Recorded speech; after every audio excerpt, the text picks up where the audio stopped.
Hello everyone and welcome back for some more Drag Race gossip, secrets and drama.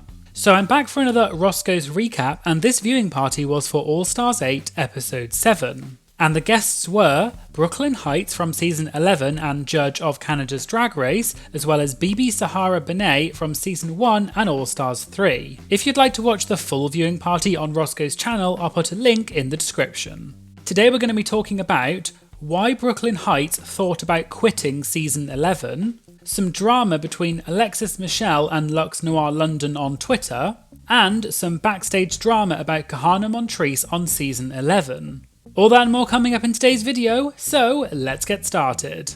So they started out by talking about the beginning of this week's episode when the queens had to pick roles for the improv challenge called Forensic Queens. And host Caramel said that the queens had to fight for their roles this week, whereas in previous weeks they had to audition, and asked the guests why they did that.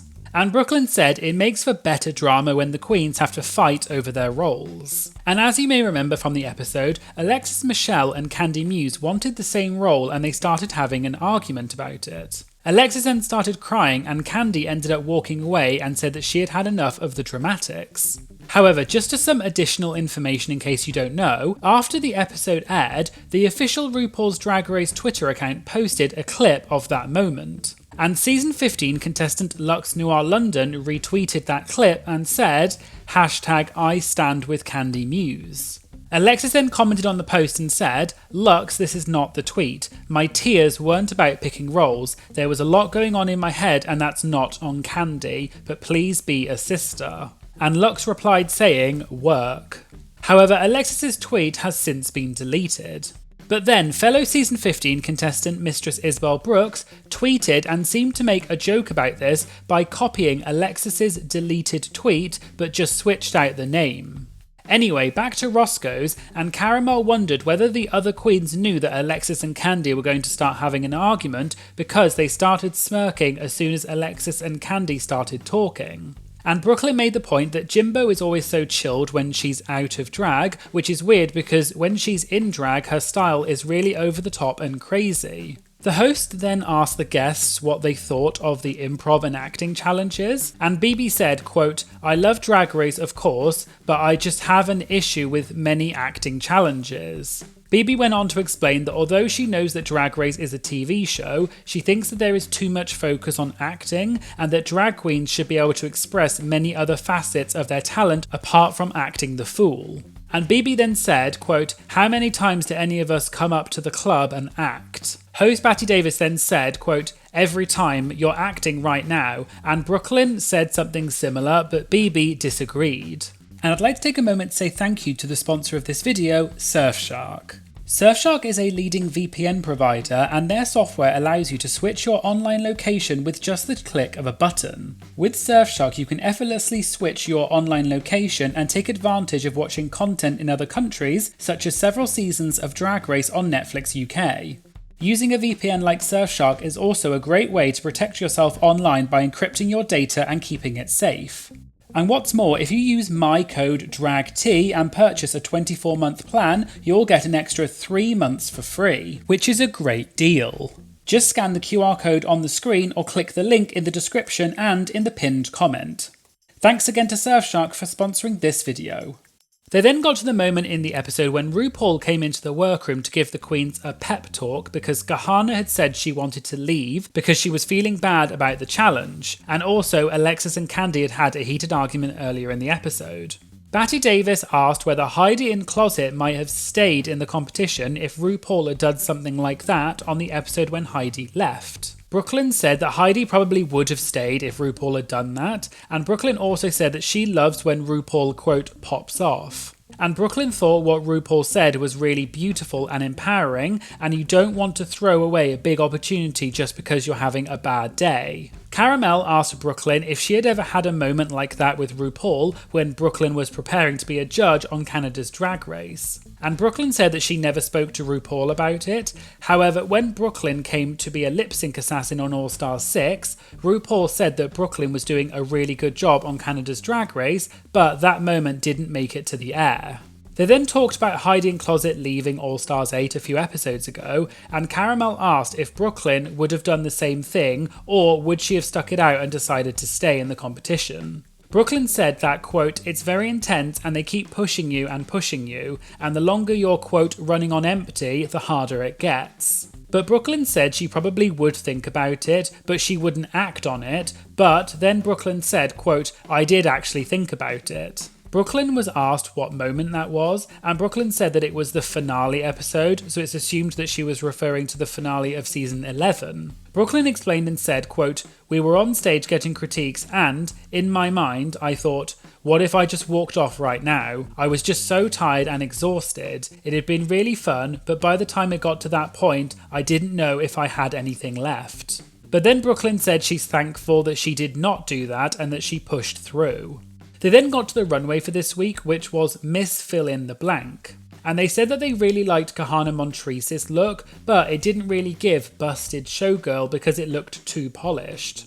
But Brooke Lynn, who also competed on season 11 with Kahanna, said that Kahanna did a good job in the challenge and she had, quote, "come so far since season 11 and she's had the only glow up, she's the nicest, sweetest person." Brooke Lynn also shared a fun fact about Kahanna and said that on season 11, when Kahanna left to go film Drag Race, she grabbed 2 suitcases that she thought were full of her looks for Drag Race season 11. But then when Kahanna got to Drag Race, she opened up her suitcases and realised that she had mistakenly brought 2 of her suitcases that were full of her bodysuits that she had worn for the drag brunches in Las Vegas the night before. And so it's assumed that Brooke Lynn was saying that Kahanna did not have the outfits that she actually needed for season 11. But Brooke Lynn said that that's why it's been so cool to see Kahanna kill it with her looks on All Stars 8.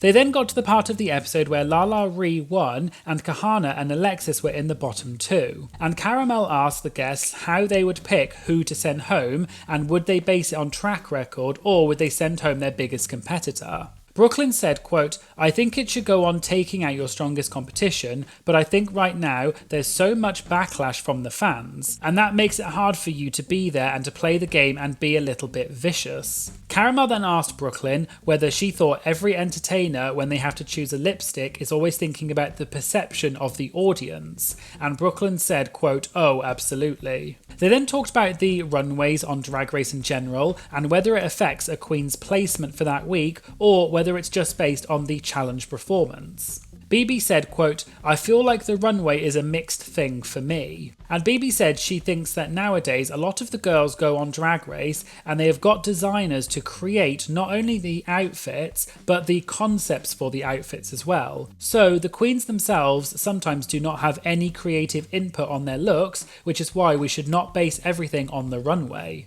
The episode then ended and Caramel asked BB and Brooke Lynn what has changed on Drag Race since their seasons or what changes would they like to see in the future. BB said that she would like to see other Drag Race queens appear as guest judges, a bit like on Canada's Drag Race, because they know what it's like to be on the show.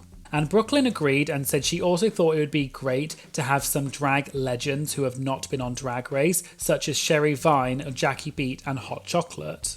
And it would be great to have a season with just those sorts of queens on Drag Race because they don't care about what they say, and in dressing rooms they're always reading each other for filth, and it would make really good TV if you could get that sort of energy on camera. They then moved on to the Q&A session, and an audience member asked Brooke Lynn if she would be doing any more music because they really loved Brooke Lynn's song Queen of the North. Just in case you don't know, on season 2 of Canada's Drag Race, in the finale, the final 3 queens had to write their own verses to Brooke Lynn's song Queen of the North. And Brooke Lynn also did a music video for that song which featured Priyanka, who was the winner of season 1 of Canada's Drag Race, as well as Sasha Colby, who was the winner of season 15 of Drag Race US, and that was before Sasha had even been on Drag Race. Anyway, when asked if she would be making any more music, Brooke Lynn laughed and said, quote, "Absolutely not. I was forced to do that song. We recorded it as a joke and they made me do a music video."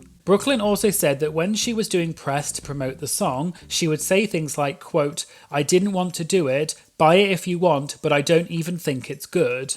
And finally, another audience member said that a few weeks ago, when Darienne Lake and Mrs. Kasha Davis were at Roscoe's, Darienne was, quote, in her season 6 era and was reading everyone down, and Kasha was not having it. The body language was awkward as hell. And the audience member asked if there was any behind the scenes drama.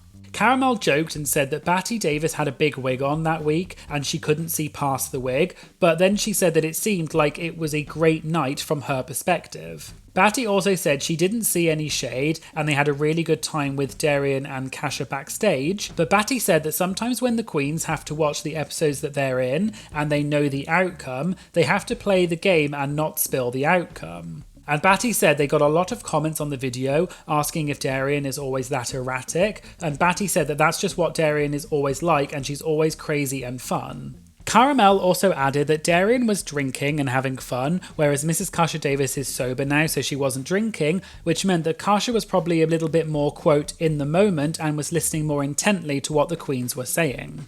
So there you go, there was the Roscoe's recap for All Stars 8 Episode 7. Do you agree with the outcome for this week's episode of All Stars 8? And who do you think will win the season? Let me know in the comments.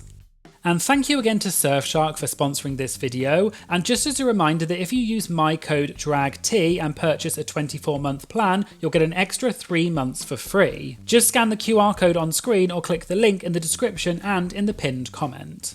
If you'd like to get access to my videos before they go on YouTube, as well as shoutouts in my videos, priority when submitting interview questions, and also access to my archived videos, you can join my Patreon for just a few dollars a month to unlock these incredible benefits. I'll put a link in the description. And I'd just like to say thank you so much to all of my incredible Patreon members. Your support is really amazing and it really does make such a huge difference to my channel, so thank you all so much.